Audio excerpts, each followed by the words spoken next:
చేతబడులు చేయటము, చిల్లంగులు చేయటము, బాణమతి చేయటం ఎన్ని ఒట్టివి ప్రియ అక్క చెల్లి తమ్ముడా. నమ్మొద్దు, నమ్మి మోసపోవద్దు.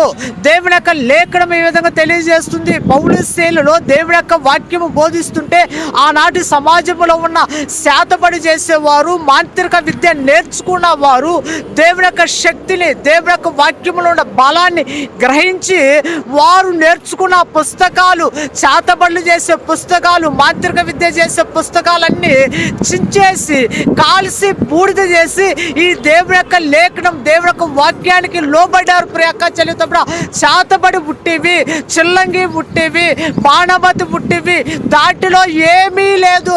ప్రజలు మీరు నమ్మి మోసపోవద్దు. దేవుని యొక్క వాక్యాన్ని నమ్మండి, దేవుని మీద ఆధారపడండి, దేవుని యొక్క శక్తి మీద ఆధారపడండి. మీకు కలిగి ఉన్న ప్రతి వేటంకం నుండి, ప్రతి బాధల నుండి విడిపిస్తుంది